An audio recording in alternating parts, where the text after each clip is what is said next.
की जरूरत इसलिए पड़ रही है, भारत को पुनः खंड खंड करने की तैयारी है।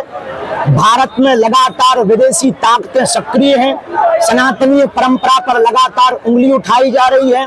यमुना जी की स्थिति देखकर, गौ माता की स्थिति देखकर, ब्रज की स्थिति देखकर और विदेशी ताकतें लव जिहाद, लैंड जिहाद, थूक जिहाद, मूत्र जिहाद के द्वारा लगातार हिंदुओं पर जो कुठाराघात हो रहा है, उस कुठाराघात को हटाने के लिए जो जातियों में विद्वेष मचा, जो जातिवाद, क्षेत्रवाद, भाषावाद मचा, उन तीनों वादों को शून्य करने के लिए, भाषावाद, क्षेत्रवाद और जातिवाद को शून्य करने के लिए हमने पुनः प्रण लिया कि अब दिल्ली से वृंदावन तक हम पुनः पैदल 140 किलोमीटर चलेंगे।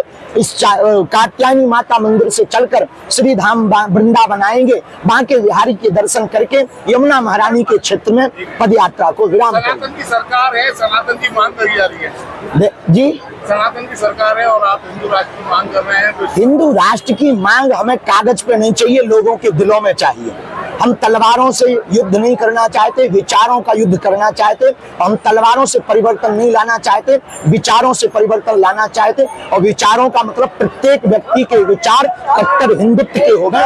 कट्टर हिंदुत्व का मतलब हमें किसी को मारना या गिराना नहीं है, सबको गले लगाना और अपनी संस्कृति की रक्षा के लिए आगे आना। पहले से हिंदू राष्ट्र घोषित है, अब घोषित की तरफ है। जो हिंदू राष्ट्र मानेगा उससे फायदा होगा, जो नहीं मानेगा नुकसान होगा। बिल्कुल बात सही है। भारत हिंदू राष्ट्र ही है, जहां बहुसंख्यक हिंदू हो वह हिंदू राष्ट्र ही है। लेकिन जो नहीं स्वीकार कर पा रहे हैं, उनको हिंदू राष्ट्र की विचारधारा को स्थापित करने के लिए यह पदयात्रा